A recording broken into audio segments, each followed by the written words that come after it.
The dangers resulting from overweight have been shown convincingly by life insurance records. Life expectancy decreases as the amount of overweight increases. Excessive calorie intake is the cause of overweight. Consumption of calories in excess of body needs is the single extensive nutritional problem affecting public in this country. People should be informed that overweight is preventable. They should be given nutritional information which will help them to maintain their ideal weight throughout life.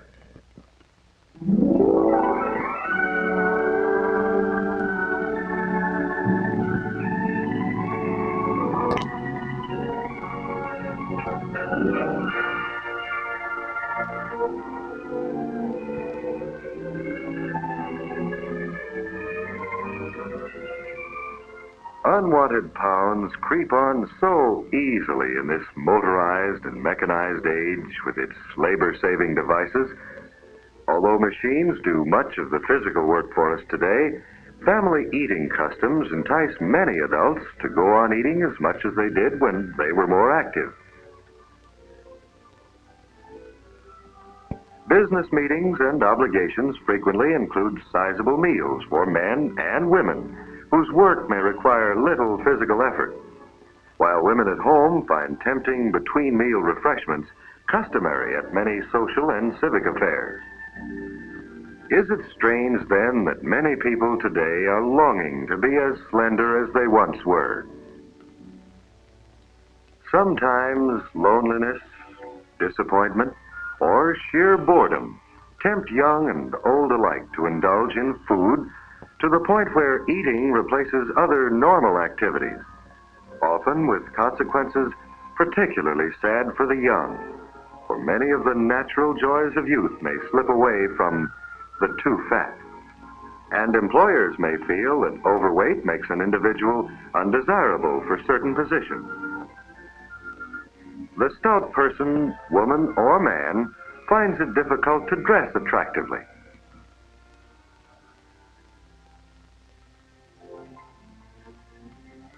Yes, many people do want to reduce for better appearance and for better health. An increasing number of adults feel the grave concern that comes when the physician tells them that even moderate overweight is dangerous. Is there a practical way to lose unwanted pounds? Scientists, combining their knowledge of nutrition and human nature, are searching for an answer. At Michigan State College, the problem of weight reduction through diet has been under study for several years by Dr. Margaret Olson, head of the Department of Foods and Nutrition, and her staff. This girl is one of a group of overweight students who have volunteered to take part in one period of a continuing scientific weight control study, research which will benefit others as well as themselves. During the period of the experiment, the girls eat at a diet training table. Their eating habits are closely observed as part of a research program to determine how overweight young women can return to normal weight and stay that way, yet remain happy and healthy. Overweight men and women of various ages, businessmen, housewives, and others, follow the program at home and come to the college for advice. They talk over their weight problems and are given encouragement and practical help. They are shown the importance of knowing how much they eat as well as what they eat. As an essential part of the plan, each overweight person first must have a thorough medical examination. Those in the home groups are examined by family physicians, while the students are examined by physicians of the college health service. Here, under the direction of Dr. Charles F. Holland, a complete physical examination is made. The amount of weight to be lost by each girl is determined. Based on many years' experience with the subject of weight control, Dr. Holland has this to say on reducing. There is no shortcut to weight reduction. Nearly all obese people can lose weight and feel better by eating less food but foods of high nutritive value. Few of the people that we examine can blame their excess pounds on glandular trouble. Habitual overeating and wrong eating create this serious problem. Devising an effective reducing diet is the basic step in any program of weight reduction through diet. Doctors and scientists, applying their knowledge of nutrition, physiology, and human nature, formulate low-calorie diets of everyday foods that give a high return in nutrition and satisfaction. Foods are analyzed to determine their exact content of calories, proteins, minerals, and vitamins. Nutritionists plan the diet from foods we include in our meals every day and which are readily available in local markets. In the research study at Michigan State College, these foods, all high in protein, are represented at every meal in ample servings. Dairy foods are included at every meal in this weight reduction diet plan. Milk does more for the reducer than any other one food. Vegetables. The choice is great, so a reducing diet need not be monotonous. The leafy, bulky kinds permit more and larger servings. Those who are reducing learn to include many vegetables and fruits in their diet. Pleasing combinations may be selected from a wide variety and served in generous amounts every day. Cereal foods continue to appear on the menu in moderate amounts. Now let's see how the diet plan is put into effect for the college group. The first step is to consider how much each girl is overweight. This depends on the build of each individual. Some of these girls have more to lose than others. The amount will determine how long each girl should continue on the diet. Measurements and a mirror tell the story. As anyone who is overweight knows all too well, excess fat has a way of lodging in spots that spoil the figure. This figure chart shows where excess pounds tend to accumulate. At the diet training table, each girl eats as usual for the first 2 weeks, but she keeps track of what she eats and how much she eats. Successful reducing is based on knowing, not guessing. As a part of the study, the girls weigh each portion of food they select and write everything down in record books. This procedure serves two purposes. The girl learns to judge the weight of portions by size and appearance, and the laboratory staff receives a record of what she is in the habit of eating. This girl is maintaining her present weight on meals similar to this one. Here is the food she has been eating on a typical day, 2,400 calories. This girl has chosen meals characteristic of those eaten by active young women of normal weight.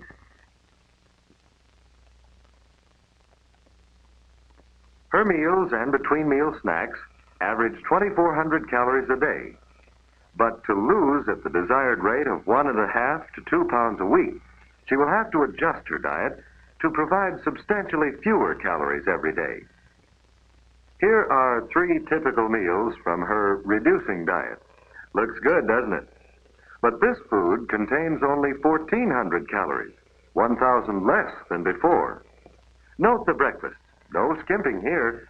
Fruit juice, 2 eggs, toast, butter, and milk. The girls have found that a substantial breakfast makes a big difference in preventing hunger pangs. For lunch, a generous serving of protein-rich food, in this case, fish salad, a green vegetable with butter, and a glass of milk. Dinner features meat, fruit, milk, and yes, creamed potatoes. Plenty of nourishment. Here's what's on the menu for another day. 1,400 calories. Nutritious food served in appetizing array. There's a new menu for each day of the week, and the menus can be changed for pleasing variety. Laboratory tests prove that these meals meet the recommended dietary allowances of the Food and Nutrition Board of the National Research Council. This diet satisfies the appetite because it provides more fat than most reducing diets. The girls report few between-meal struggles because the meals are satisfying. But when a box arrives from home, they have to pep talk each other into resisting temptation. The scales help too. Weighing need be done only once a week, for those excess pounds do not vanish overnight. Activities are a part of the reducing program. The girls keep a daily activity record as well as the food record. Each girl is encouraged to exercise regularly. Just going to and from classes, the girls walk several miles a day. Let's leave the student group now and look in on one of the group who is following the weight reduction program at home. She starts by writing down, as did the girls, the exact amounts and kinds of food she eats. In doing this, the women, and men too, are amazed to discover how much they're in the habit of eating. When the records are brought to the college, members of the home group are given a dietary pattern and taught to select the foods each one needs for weight reduction. The menu pattern, which is the same as that used for the college group, can be used as the basis for planning the family meals. Back at home, measured portions are served for those following the diet plan. The same everyday foods prepared in the usual way are the foundation for the family's meals, and the others in the family can eat as much as usual. When reducing, most men require more calories than do women. For instance, this man is losing weight on 1,800 calories a day. He did not have much trouble getting the upper hand of his appetite on meals like these. He's found them satisfying. The substantial breakfast is an important part of the plan. It helps to control the appetite for the rest of the day.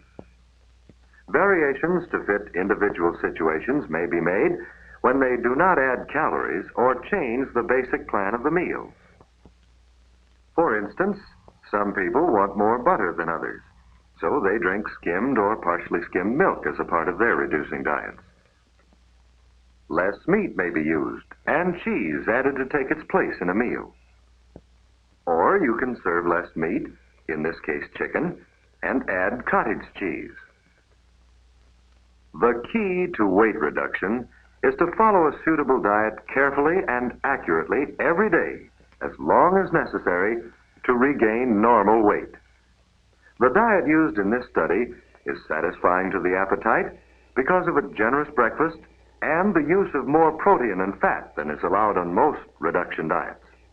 However, the doctor should guide the reducing plan for the individual.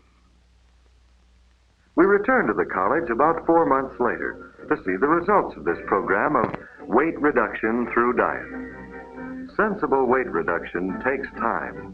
Progress is measured in weeks or months, not days. Remember these girls as we saw them during our last visit? Well, here they are about 4 months later. Waistlines are coming back. The girl in the center has regained normal weight with a loss of 32 pounds. Others have lost 32, 27, and 25 pounds and are continuing to lose 1.5 to 2 pounds a week by following the diet. Remember these 4 shorter girls? Those on either end have been down to normal weight for several weeks and are staying that way. One of the girls who did not follow the diet regularly has lost only 16 pounds, but the other one has lost 39 pounds in the same period. She has about 25 pounds more to lose. It's a great day when the scales at last seem to shout success, when normal weight returns, along with a new and attractive figure, and new interests and activities. The diet is adjusted to maintain that desirable weight. Weight losses for the home group ranged from 16 to 64 pounds, an average of 2 pounds a week. The individual weight loss graphs show satisfactory progress for each member of the home group. 64 pounds gone in 7 months. With the return of normal weight come renewed pride in personal appearance, new self-confidence, increased vitality, and better health. One of these men has lost 30 pounds, the other 21 pounds since we saw them about 4 months ago. This controlled experiment, then, has given us one answer to the problem of overweight for young and old alike. A tested program of sensible weight reduction through diet.